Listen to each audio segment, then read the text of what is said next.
তো দেখো আমি কিসে করে যাচ্ছি, আমার বরের জেন্টস সাইকেল আমি চালিয়ে চালিয়ে এখন যাচ্ছি বাপের বাড়িতে। আর কি সুনামি টুনামি চলে আসলো নাকি? Hello guys, good morning. তো দেখো কালকে তো তোমাদেরকে সবাইকে দেখিয়েছিলাম যে সবাই বাড়ি চলে গেছে বিকেলবেলা। তো এখন ঘরটা না পুরো ফাঁকা ফাঁকা লাগছে। প্রথমত মানুষজন আসলে ঘরে তো একটা জ্ঞান থাকে, সেটা তো চলে গেছে একটা আলাদা ব্যাপার, কিন্তু আমাদের বাড়িতে সবসময় জমজমাট রাখছে সেটা হলো আমার পাখি। সেও ওদের সাথে গেছে, কিন্তু ঘরটা না এখন পুরো ফাঁকা ফাঁকা, মানে একদম ভালোই লাগছে না, মনে হচ্ছে কি একটা নেই কিছু একটা করতে হচ্ছে না এরকম মনে হচ্ছে। তো যাই হোক কি আর করা যাবে, ওরা যখন গেছে মনস্থির করে যে থাকবে তো ঘুরে আসে, কিছু করার নেই এর মধ্যে আর। তো এখন কিন্তু ফাইনালি কাজ শুরু হয়ে গেছে, দেখো পিসি কিন্তু বড়ি দেওয়া শুরু করে দিয়েছে। আর আমি এখন বসেছি যে চা খেতে, তাতে করে চাটা খাবো, খেয়ে নিয়ে এখন যাবো কাজে। কারণ মাসি এখনো বড়ি দিতে আসেনি, আসেনি বুঝতে পারছি না। তো আমি কি এখন দেওয়া শুরু করবো আপাতত, তারপরে যদি মাসি আসে তো দেবী থাকে। তো চলো আজকে ভিডিওটা এখান থেকে শুরু করছি। তো পুরো ভিডিওটা কন্টিনিউ দেখতে থাকো, ঠিক আছে? তো দেখো আজকে সকাল সকাল কিন্তু কাজ শুরু করতে না করতে একটা বড়সড় অঘটন হয়ে গেল। আমাদের মেশিনটা খারাপ হয়ে গেছে, সেজন্য আমার প্রমোশন হয়েছে, আমি এখন বড়ির ফ্যাটা তুলে দিচ্ছি। আর বাবা এখানে কিন্তু মেশিনটা ঠিক করছিল, আর এখানে পিসে একা একা বড়ি দিচ্ছিল। আমি দেখো ওদিকে টিন পেতেছি, কিন্তু আজকের বড়ি দেওয়ার আর উপায় নেই, কারণ যতক্ষণ এটা ঠিক হবে ততক্ষণ পিসিকে একা একাই বড়ি দিতে হবে। জানি পিসির একটু কষ্টই হয়ে যাবে। আর এই মেশিনটার কথা কি বলবো, 2 দিন ছাড়া ছাড়া খারাপ হয়ে যায়, কী যে অসুবিধা হয় সে আমরাই জানি। তো দেখো ফাইনালি কিন্তু অনেক ঝঞ্ঝাটটা পেরিয়ে আমাদের বড়ি দেওয়া কমপ্লিট হয়ে গেছে। তো এই দেখো বড়ি দেওয়া কিন্তু পুরো কমপ্লিট। আর ওইদিকে ওরা দেখো দেখো বড়ি ভরতেও চলে এসছে, কারণ গৌতম যাবে মার্কেটে সেজন্য। আর রোদটা রয়েছে, মোটামুটি রোদ তো ভালোই রয়েছে, বড়ি পরে উঠে যাবে, কোনো চাপ নেই। তো আর এখন আমরা খেতে বসে পড়েছি, ঠিক আছে। কিন্তু আজকে আমাদের সকালের মেনু কিন্তু আলু সেদ্ধ ভাত না, আজকে মা সকালবেলায় দুপুরে সব রান্না করে নিয়েছে। কারণ যেহেতু গৌতম মার্কেটে চলে যাবে, ও তো দুপুরে খাওয়ার টাইম পাবে না, সেই জন্য এখন সব রান্না বান্না হয়ে গেছে। তো আমাদের মেনু দেখো, এখানে রয়েছে পাতায় মাছ ভাজা, ভাত, আর এটা হচ্ছে কালকের মাংসের তরকারি, আর এটা হচ্ছে কালকের বাঁধাকপির তরকারি। এগুলো সব আমি খাবো।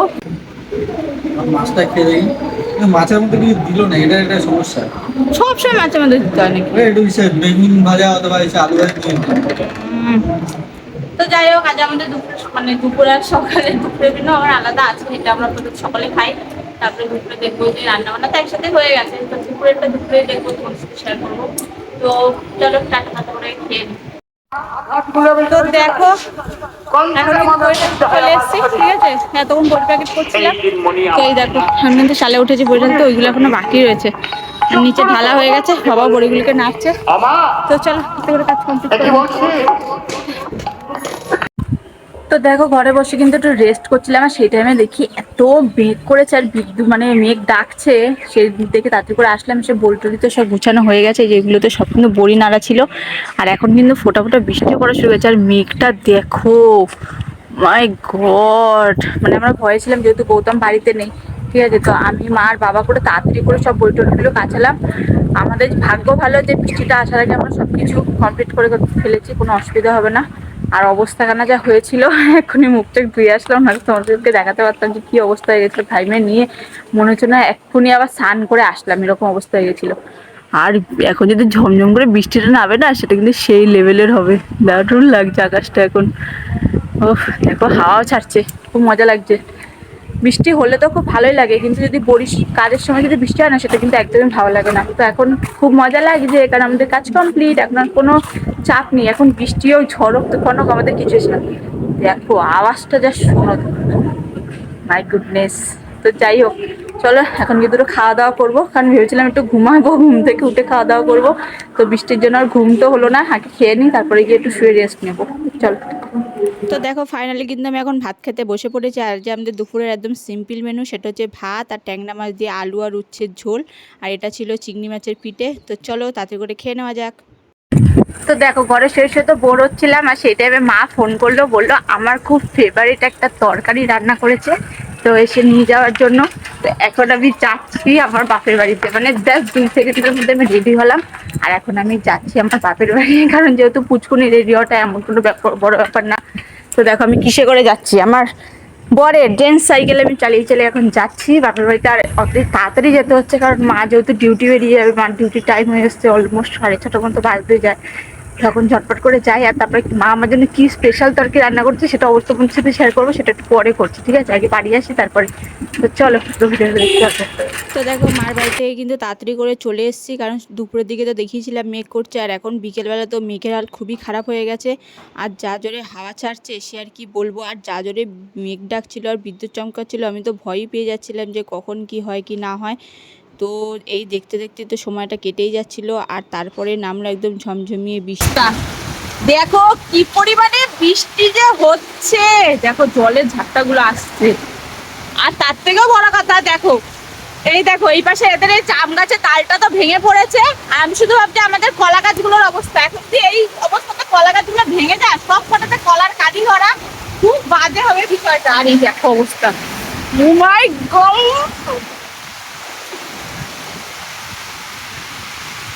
বৃষ্টি দেখো বৃষ্টি।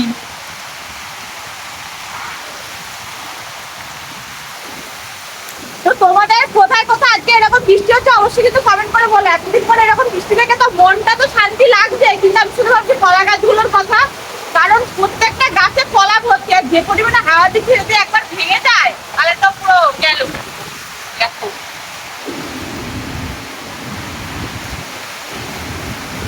মনে হচ্ছে তুষারপাত হচ্ছে গাইস, দেখো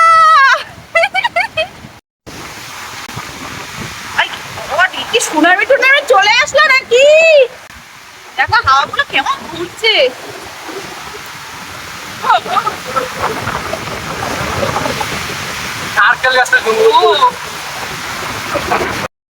তো দেখো ফাইনালি অনেক অবসানের পরে, মানে অপেক্ষা করার পরে এখন তোমাদের দাদাভাই চলে এসছে মার্কেট থেকে। তো ও আমার জন্য কিন্তু একটা স্পেশাল জিনিস নিয়ে এসছে, ঠিক আছে? তো আগে তোমাদেরকে দেখা আমি বাপের বাড়ি থেকে কি নিয়ে এসছি, ঠিক আছে? সবার প্রথমে নিয়ে এসছি এই দেখো এত বড় একটা চাল কুমড়ো, ঠিক আছে? কারণ আমার মা যেহেতু আয়ার কাজ করে, নার্সিংহোমে তো একটা পেশেন্টের কাজ করেছিল, তো তাদের মানে সবজি চাষ করে, তো প্রচুর জিনিস দিয়েছে আমাকে। আরও অনেক কিছু নিয়ে আসার কথা বলছিল, যেহেতু আমি ব্যাগ ট্যাগ কিছু নিজে দিতে নিয়ে আসিনি, তো শুধু দেখলাম যে ব্যাগের মধ্যে চাল কুমড়োটা ঢোকানো যাবে, তাই শুধু চাল কুমড়োটাই নিয়ে এসেছি। আর যে তরকারিটার জন্য আমি গেছিলাম এত তাড়াতাড়ি দৌড়ে দৌড়ে, সেটা হচ্ছে এই দেখো, এটা হচ্ছে ওল ডাঁটার তরকারি। ওল ডাঁটা দিয়ে চিংড়ি মাছ দিয়ে রান্না করে আমার খুব ফেভারিট, আমার খুব ভালো লাগে। সত্যি কথা বলতে অনেক দিন ধরে আমি ভাবছিলাম যে মাকে বলবো যে ওল ডাঁটার তরকারি রান্না করে আমি খাবো, কিন্তু জানি না কি করে, যখনই যেটা ইচ্ছা করে না মাকে বলতেও হয় না, মা কি করে বুঝে যায় আমি সত্যি জানি না। এরকম আমার সাথে অনেকবার হয়েছে, আমি ভাবছি মাকে বলবো কিন্তু বলে উঠতে পারিনি, কিন্তু দেখবো সেই জিনিসটা হাজির হয়ে গেছে।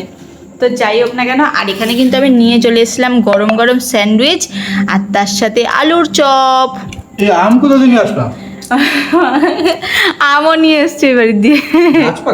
হ্যাঁ এই আমগুলো দিয়েছে, আমগুলো ঢালো। এই দেখো এই আমগুলোও দিয়েছে, ঠিক আছে? এগুলোও কিন্তু একজন পেশেন্ট পার্টি দিয়েছে, তো মা বললো কয়েকটা নিয়ে যা, আর কয়েকটা ওই বাড়িতে রেখেছে। ভালোই ধান্দা হয়ে গেল, ভালো ধান্দা হয়ে গেছে। আর চপ আর স্যান্ডউইচটা আসার সময় দেখলাম যে পুরো গরম গরম ভাজছে, তো নিয়ে এসেছিলাম। আর এখন পুরো ঠান্ডা প্রায় নেতিয়ে গেছে বলতে, তোমার দাদাভাইয়ের সাথে একসাথে খাবো বলে এতক্ষণ ধরে বসে আছি 1 ঘন্টা ধরে। আর তোমার দাদাভাই আমার জন্য যে স্পেশাল জিনিসটা নিয়ে এসেছে সেটা তোমাদেরকে দেখাই। দেখো আমার স্পেশাল ফালুদা, একটু খোলো খোলো। এতক্ষণে হয়তো আইসক্রিমটা হয়তো মেল্ট হয়ে গেছে, যেহেতু গরমে অনেকক্ষণ আগে নিয়েছে, তারপরে কিছুর কাজ ছিল সেগুলো সাথে সাথে আস্তে আস্তে অনেকটা লেট হয়ে গেছে। তো যাই হোক না কেন, প্রথমে তো আমি ভেবেছিলাম যে এগুলো হয়তো পার্সেল করা যায় না, যার জন্য আমি সেদিনকে 4 বছর পরে এই ফালুদা খেয়েছি। আর সেদিনকে তোমার দাদাভাই জিজ্ঞাসা করেছিল যেটা মানে পার্সেল করা যায় নাকি, তো ওই দাদাভাইটা বলেছিল যে হ্যাঁ এগুলো পার্সেল হয়ে যাবে, সেজন্য আজকে আমার জন্য একটা পার্সেল করে নিয়ে এসছে। এই দেখো আইসক্রিমটা মেল্ট হয়ে গেছে, মানে তোমারটা কি ফ্লেভারের নিয়ে এসছো? তোমারটা তো অন্যরকম মনে হচ্ছে। এটা বাদাম স্কচ। বাদাম ক্রস, আমারটা নিয়ে এসছে মানে ম্যাঙ্গো দিয়ে। আমি ম্যাঙ্গো দিয়ে আনতে বলেছিলাম, কারণ আমি স্ট্রবেরিটা অনেকবার খেয়েছি, ম্যাঙ্গোটা কোনোদিন ট্রাই করা হয়নি। তো বলো কেমন লাগছে? পুরো ঘেমে গেছে তোমাদের দাদাভাই, ঠান্ডাই আছে, ঠিকই আছে, ঠান্ডাই আছে। তো যাই হোক আজের সন্ধ্যাবেলা টিফিনটা তো পুরো জমেই যাবে।